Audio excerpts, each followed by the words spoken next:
Assalamualaikum warahmatullahi wabarakatuh. Perkenalkan, nama saya Andi Zainal Abdurrahman, NIM 1921043, Ilmu Pemerintahan Reguler 2. Kali ini saya akan membahas tentang kualitas pelayanan sektor publik.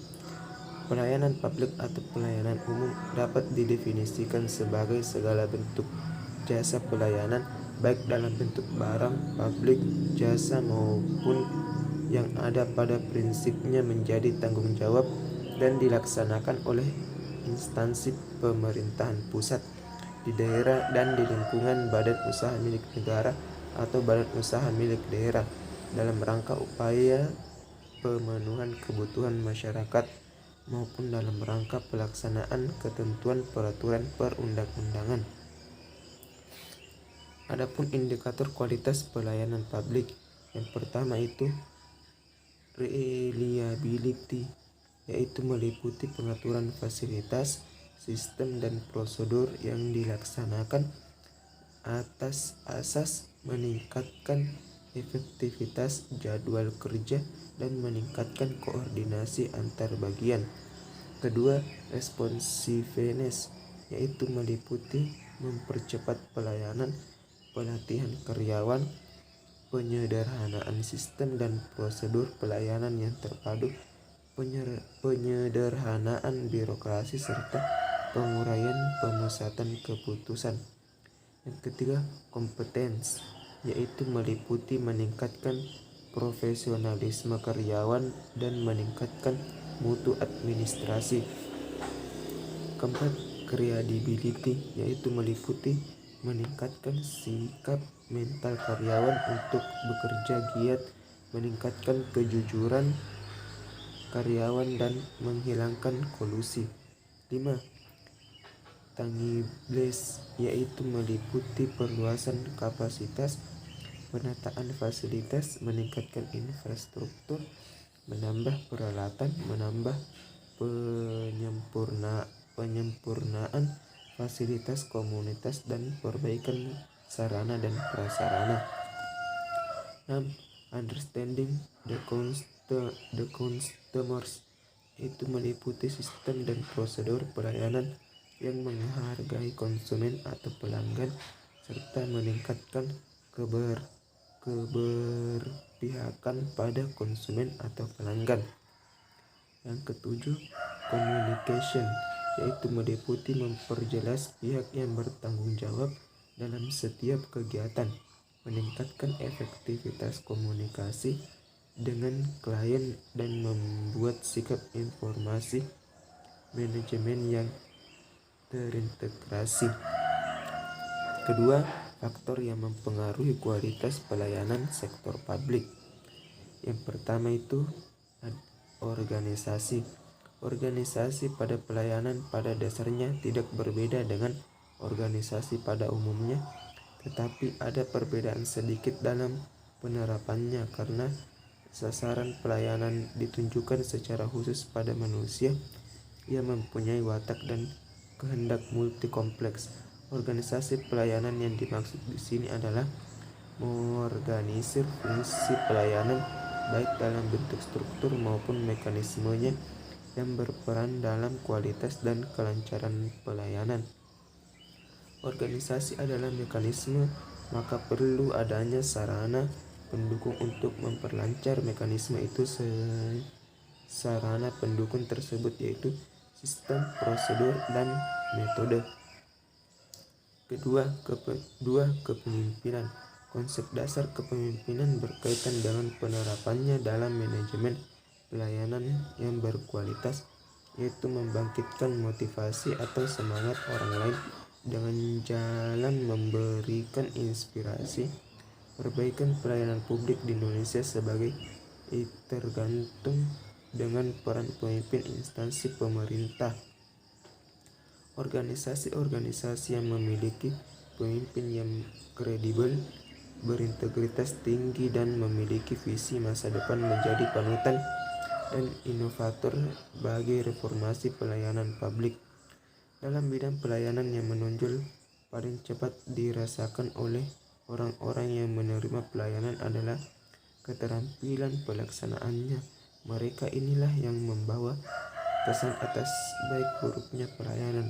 Dengan kemampuan dan keterampilan yang memadai, maka pelaksanaan tugas atau pekerjaan dapat dilakukan dengan baik, cepat, dan memenuhi keinginan semua pihak, baik manajemen itu sendiri maupun masyarakat.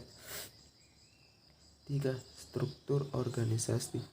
Kinerja yang memberikan bentuk dan wujud yang mempunyai hubungan karakteristik, norma-norma maupun pola-pola, dan berisi tugas dan fungsi yang harus diikuti.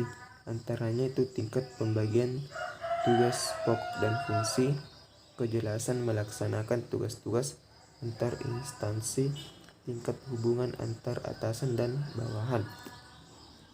4. Kemampuan aparat. Yang pertama, tingkat pendidikan aparat. Kedua, kemampuan penyelesaian pekerjaan sesuai jadwal. 3. Kemampuan melakukan kerjasama. 4. Kemampuan menyesuaikan diri terhadap perubahan yang di dalam organisasi. 4. Kemampuan dalam menyusun rencana kegiatan. 6. Kecepatan dalam melaksanakan tugas. 7. Tingkat kreativitas mencari tata kerja yang terbaik. 8. Tingkat kemampuan dalam memberikan pertanggungjawaban terhadap atasan. 9. Tingkat keikutsertaan dalam pelatihan atau kursus yang berhubungan dengan bidang tugasnya. Bagian kelima yaitu sistem layanan. Sistem layanan adalah kesatuan yang utuh dari suatu ruangan pelayanan yang saling berkait, bagian atau anak cabang dari suatu sistem pelayanan tergantung, maka akan mengganggu pula keseluruhan pelayanan itu sendiri. 6. Penghargaan dan pengakuan. Penghargaan dan pengakuan merupakan aspek yang penting dalam implementasi strategi kualitas. Setiap pegawai yang berpotensi baik perlu diberi penghargaan dan prestasinya tersebut diakui. Dengan demikian dapat meningkatkan motivasi, moral kerja, rasa bangga dan rasa kepemilikan setiap orang dalam organisasi yang akhirnya dapat memberikan kontribusi yang besar bagi instansi dan masyarakat yang dilayani. Untuk memberikan kepuasan kepada pegawai terhadap keberhasilan kinerja yang telah dicapai olehnya dengan memberikan kompensasi. Ketiga itu konsep dalam mengukur kinerja pelayanan sektor publik. Konsep yang dapat digunakan untuk mengukur kinerja sektor pelayanan publik ini, yang pertama, responsivitas, yaitu menggambarkan kemampuan organisasi publik dalam menjalankan misi dan tujuannya, terutama untuk memenuhi kebutuhan masyarakat. Penilaian responsivitas bersumber pada data organisasi dan masyarakat. Data organisasi dapat dipakai untuk mengidentifikasi jenis-jenis kegiatan dan program organisasi, sedangkan data masyarakat penggunaan jasa diperlukan untuk mengidentifikasi demand atau kebutuhan masyarakat. Yang kedua, responsibilitas. Pelaksanaan kegiatan organisasi publik dilakukan sesuai dengan prinsip-prinsip administrasi yang benar atau sesuai dengan kebijakan organisasi, baik yang implementasi atau eksplisit. Responsibilitas yang dapat dinilai dari analisis terhadap dokumen dan laporan kegiatan organisasi. Penilaian dilakukan dengan mencocokkan pelaksanaan kegiatan dan program organisasi dengan prosedur organisasi, administrasi, dan ketentuan-ketentuan yang ada di dalam organisasi. 3. Akuntabilitas menunjukkan pada seberapa besar kebijakan dan kegiatan organisasi publik tunduk pada para pejabat politik yang dilakukan oleh rakyat. Data akuntabilitas dapat diperoleh dari berbagai sumber seperti penilaian dari wakil rakyat, para pejabat politis, dan oleh masyarakat itu sendiri. Demikian yang sempat saya sampaikan. Lebih dan kurangnya mohon dimaafkan. Billahi fisabil haq, astabiqul khairat. Assalamualaikum warahmatullahi wabarakatuh.